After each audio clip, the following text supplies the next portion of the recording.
Family dinners at Madison's house looked like they belonged in a magazine spread, the kind of table that gleamed with crystal, polished silver, and plates no one dared chip. It wasn't a meal. It was theater. Madison made sure of that. Every centerpiece, every folded napkin, every angle of her curated life was staged for an audience. And tonight, I was the unwilling prop in her show. I sat across from her, watching the way she smiled for her parents, how her voice shifted just enough to impress them, how she leaned in close to our daughter, whispering things meant to exclude me. I had once been the head of this table, the provider, the father, the husband whose presence commanded respect, but in their eyes now, I was the shadow in the corner, something tolerated, but never acknowledged. Madison lifted her glass, swirling her wine like she was auditioning for a lifestyle ad. Then, she looked at me, her eyes sharp, her mouth curling into the kind of smile that cut deeper than any blade. "You're a failure, Ethan. A nobody. Stop acting like you matter." Her words landed in the air, sharp and cold. My daughter Emily let out a short laugh, quick and unkind. The sound of loyalty already shifted away from me. Her grandparents smirked, the kind of smirk that said this was long overdue, that they'd always known I was beneath their daughter. No one looked at me with pity. No one tried to soften the blow. They didn't need to. That was the point. This was their moment, their stage, their performance of superiority, and I was the sacrifice laid on the altar. I didn't argue. I didn't defend myself. I didn't even flinch. Instead, I lifted my fork and tapped it once against my glass. Ting. The sound cut through the laughter like a shard of crystal. I let it linger, the echo stretching longer than words ever could. Then I met each pair of eyes at that table.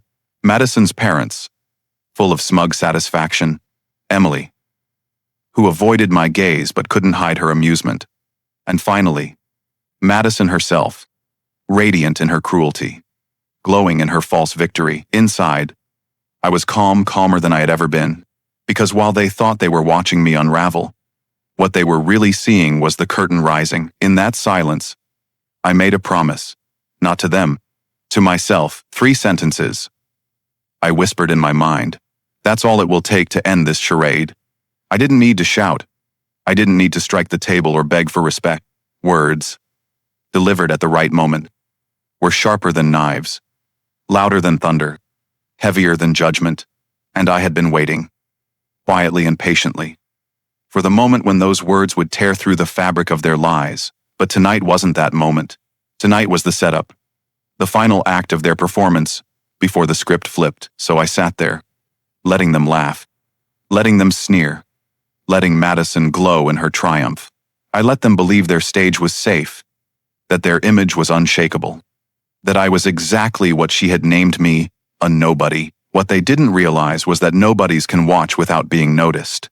Nobodies can hear things others think are hidden.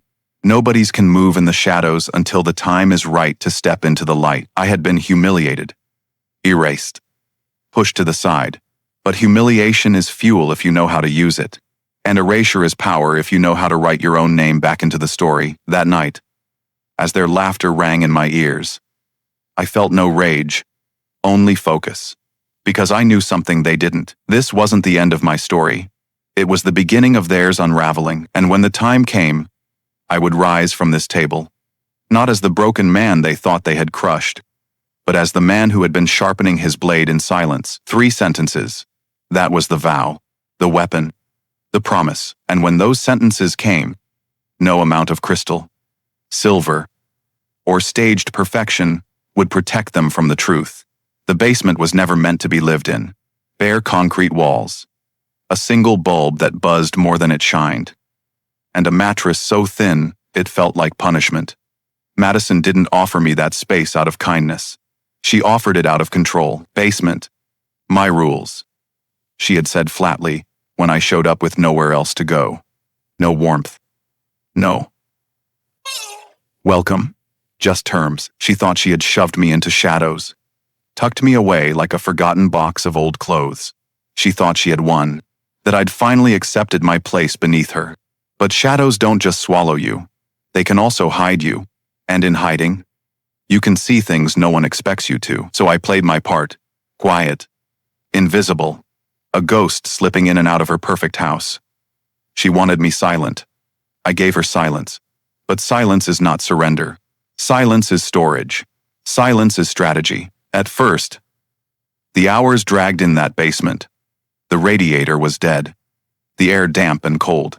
I would lie awake staring at the ceiling, listening to footsteps above, the clink of glass, the low hum of conversations that stopped whenever I entered the room. But slowly, the house revealed its rhythm. When Madison left for her catered meetings, when Emily slipped out to meet friends, when her advisor's car sat in the driveway longer than it should, I learned when the house exhaled, and when it tightened like a fist. And then, one rainy afternoon, the silence broke. I had come home earlier than usual, the smell of wet concrete clinging to my jacket. From upstairs, I heard her voice. Low. Sharp. The tone she used when she wanted to make sure no one else was listening. He has no idea. She whispered into the phone. Daniel handled all the paperwork. Ethan signs everything without even reading it. I froze. The words didn't send heat through my chest. They sent cold. A steady, cutting cold, that forced clarity. By the time he figures it out, she laughed. It'll be too late. Her laugh carried down the hallway. Light and careless. Like a predator purring after the kill. I didn't move. Not a sound. I just stood there, listening, storing every word. My pulse didn't quicken. My breath didn't catch. Instead, my mind began filing away details, tucking them into order like evidence in a courtroom drawer. When she hung up, I stayed rooted to the spot, letting the rain's tapping against the window mix with the echo of her betrayal. Too late. That was what she said. In that moment, I understood. Madison wasn't just pushing me aside. She was erasing me. Line by line, signature by signature.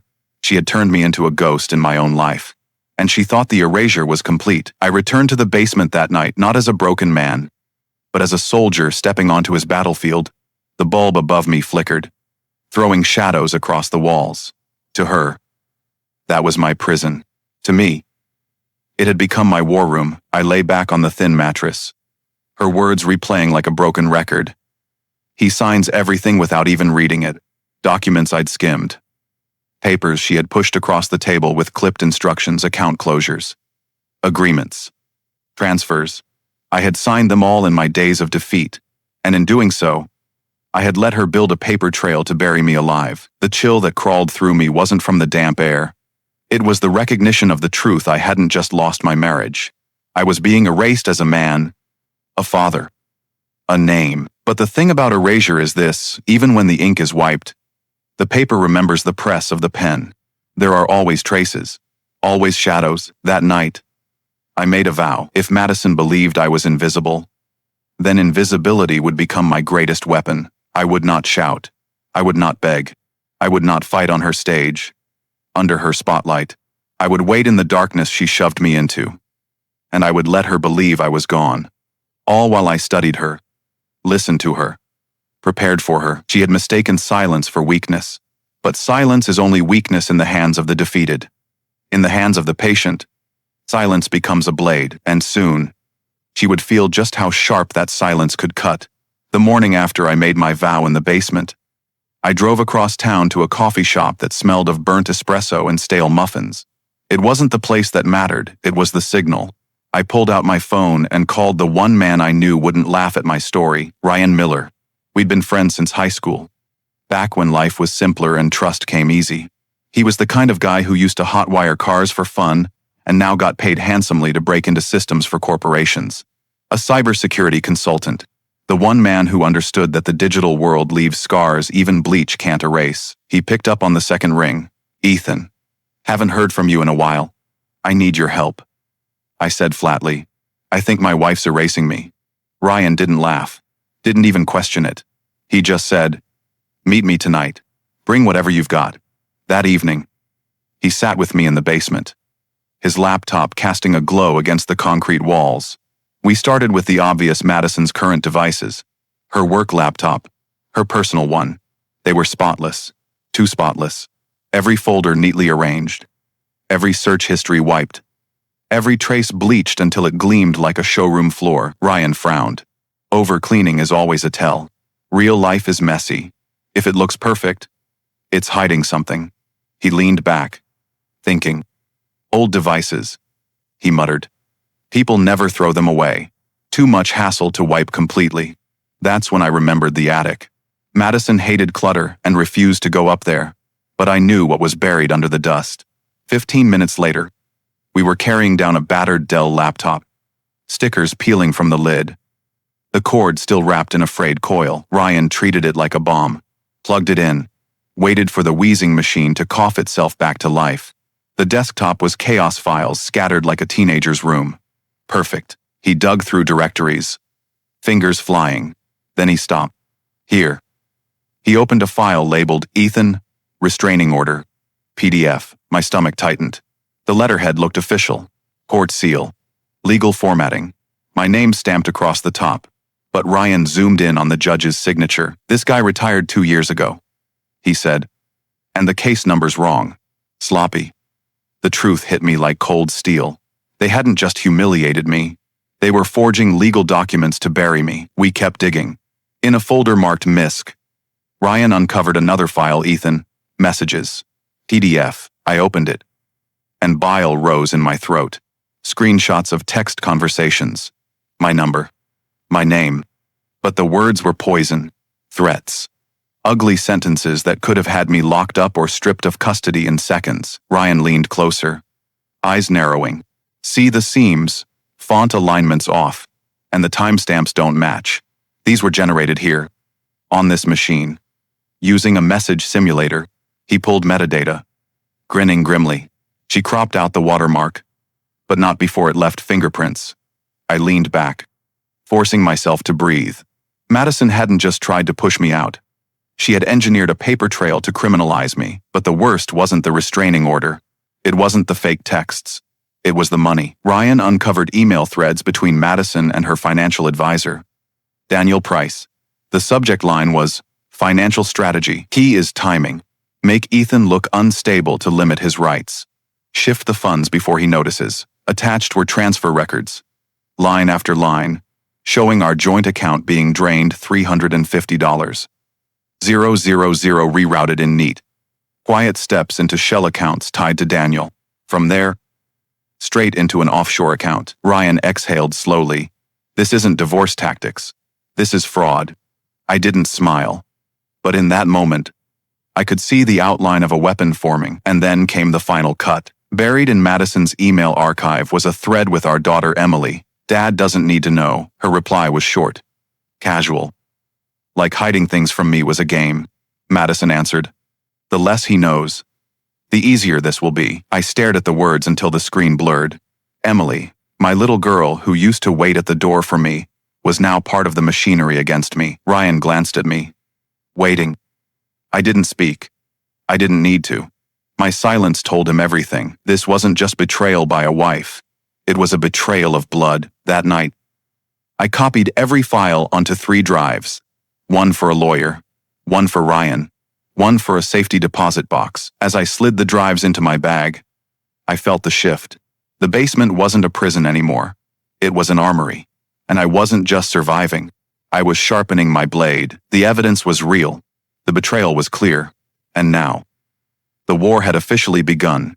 The night after Ryan and I unearthed the truth, I spread everything across the basement table like a surgeon laying out instruments. Page after page. Forged restraining orders. Fabricated text messages. Screenshots of emails. Bank transfers siphoning away the life I'd worked for. Each sheet slid into a plastic sleeve. Each sleeve sealed into a leather binder, so ordinary it could have belonged to a salesman. But this wasn't sales. This was war. The binder was black, clean, unmarked. A book of proof that could gut every lie they had sewn together. To them, it would look harmless until it opened. And once it opened, it would bleed. I checked it once. Then again. Every number. Every signature. Every crooked timestamp. No page went unverified. This wasn't going to be a dramatic outburst. It wasn't going to be yelling over a dinner table. It was going to be surgical, precise, final. For months, they had written me out of my own life. Now I was writing them into the record of their own downfall. The question was not whether I would strike. It was when. And then Madison gave me the answer without knowing it. One morning, I overheard her on the phone with her mother. "Patricia, we'll host Sunday brunch," she said brightly. "Everyone will be here, family. Friends." The usual crowd. Her voice carried the same rehearsed cheer she wore like a mask. She wanted an audience. She wanted her little stage. That was my cue. Brunch at Madison's house wasn't just a meal. It was ceremony. The mimosas flowing. The linen folded sharp enough to cut. The kind of gathering where she paraded her perfect life for all to see. And every actor in her cast would be present, her parents. Our daughter Emily. Daniel the advisor.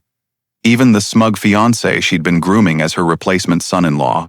They would all be there, basking in the glow of Madison's false perfection. They thought it would be their performance. They thought I was still their quiet prop, tucked in a basement, stripped of power. But this time, I would be the director. This time, I would flip the script. I rehearsed it in silence, not rage. Not shouts, just 3 sentences, spoken at the right time, with the right evidence, in front of the right people. The words would do the cutting. The folder would do the killing, and I thought about the siege. People think wars are won with explosions and fire. They're wrong. A fortress doesn't collapse because you scream at its walls. It falls because you wait. You cut the supply lines.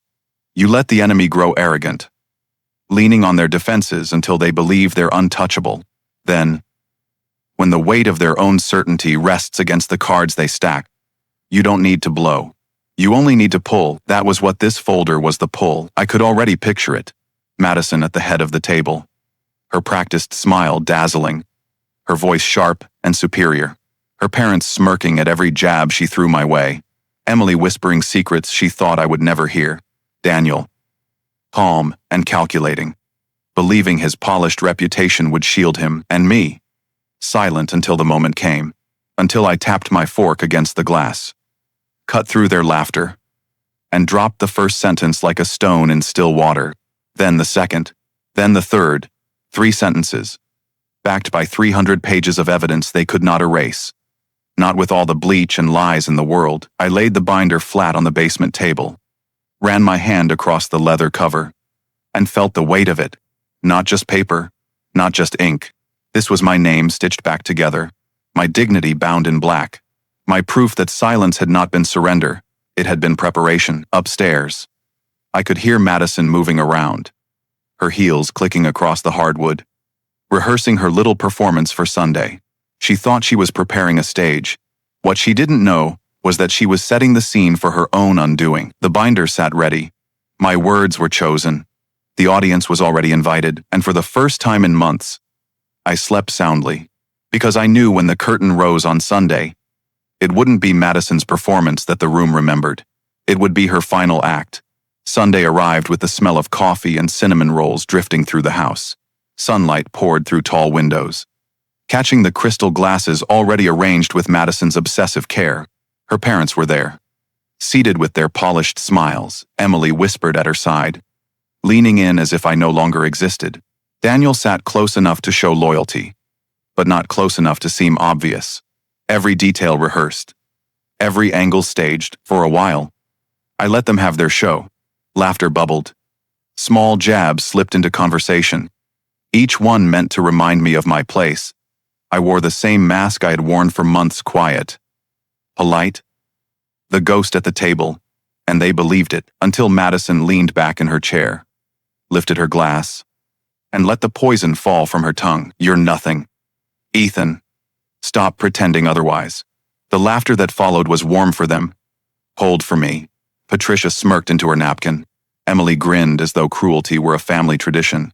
Daniel stirred his drink like he had already won. I didn't answer her. I didn't argue.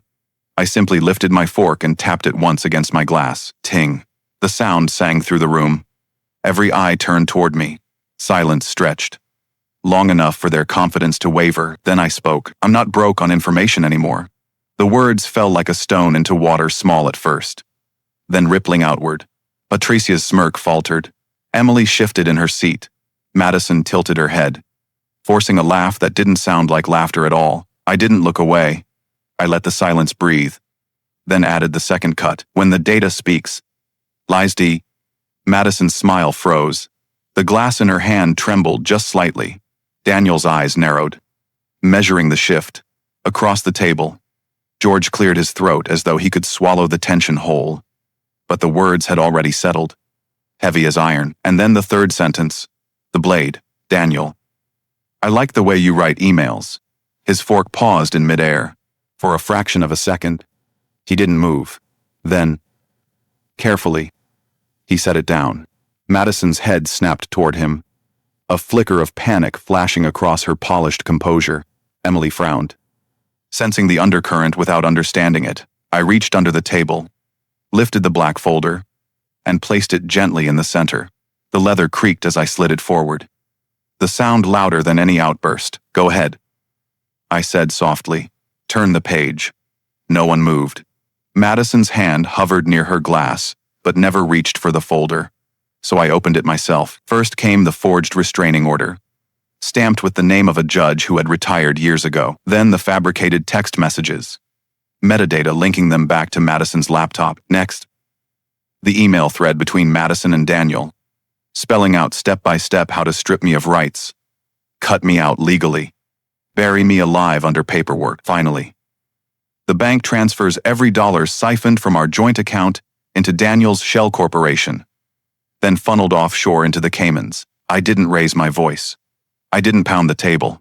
I simply turned the pages, one by one, and let the silence do the cutting. Patricia leaned forward, her face draining of color as she scanned the fake restraining order. George shifted in his chair, eyes locked on the transfers he could not deny. Emily stared at the text messages, her mouth parting as though seeing them for the first time. And Daniel didn't move at all, but his stillness was louder than panic. I tapped the stack of evidence with 2 fingers. This, I said evenly, is why lies die when data speaks. No one laughed now. No one smirked. Even the clink of silverware had stopped. The table that had once been their stage had become their courtroom. And I was no longer the defendant. I was the prosecutor. I stood slowly, sliding my chair back with deliberate calm.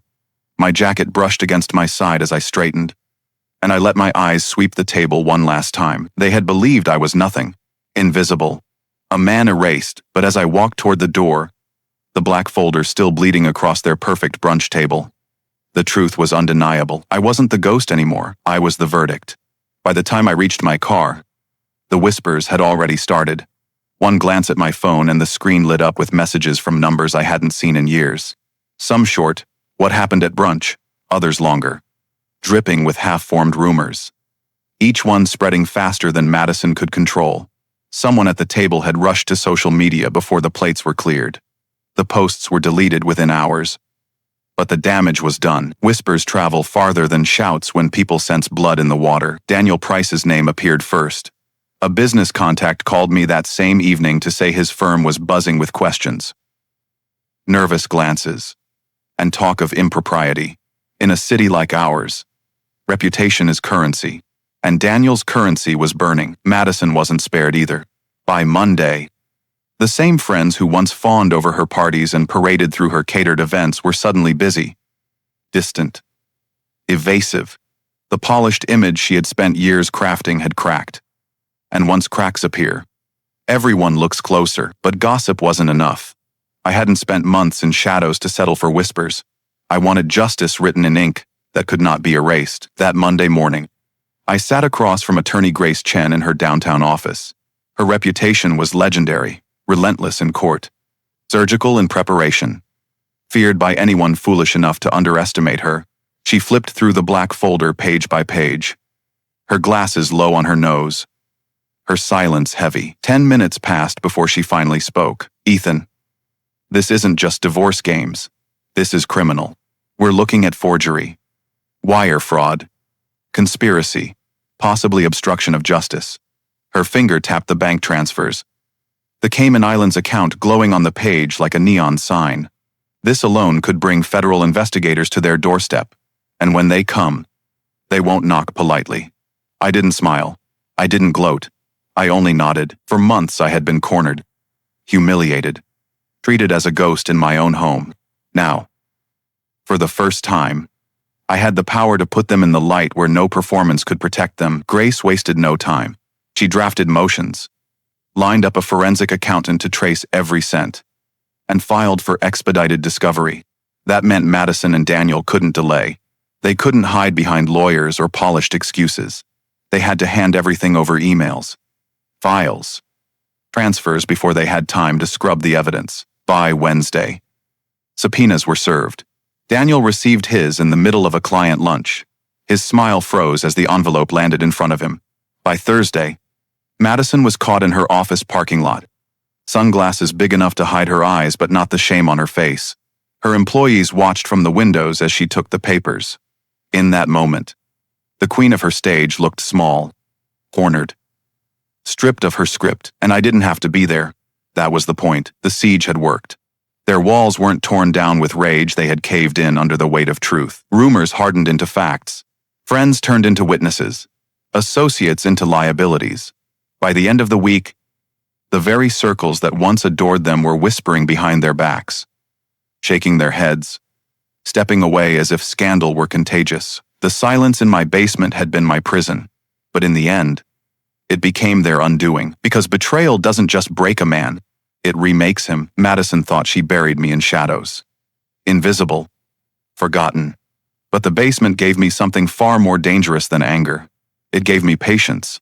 It gave me clarity. It gave me time to sharpen my silence into a blade, and when the moment came, I didn't strike with fury. I struck with truth. That was all it ever took. When the judge signed the preservation orders, when subpoenas went out, when the law itself began to tighten around them, I felt something I hadn't felt in years: freedom. Not because I destroyed them, but because I refused to let them destroy me. I walked out of the courthouse into the Texas sun, the folder no longer a weight in my hands. The case was in motion, the wheels of justice turning, and I was finally free of the chains they had tried to lock around me. Behind me, Madison's empire collapsed one paper, one whisper, one revelation at a time. In front of me stretched a road I could finally claim as my own. Betrayal doesn't just break a man, it remakes him. Madison thought she buried me in her basement, but that darkness gave me patience, clarity, and the strength to walk away, not with rage, but with truth. If this story struck a chord with you, share your thoughts in the comments below. Have you ever been underestimated, erased, or betrayed only to rise stronger? I'd like to hear your story. Don't forget to like this video, share it with someone who needs to hear it, and subscribe to the channel for more true stories of betrayal, justice, and redemption.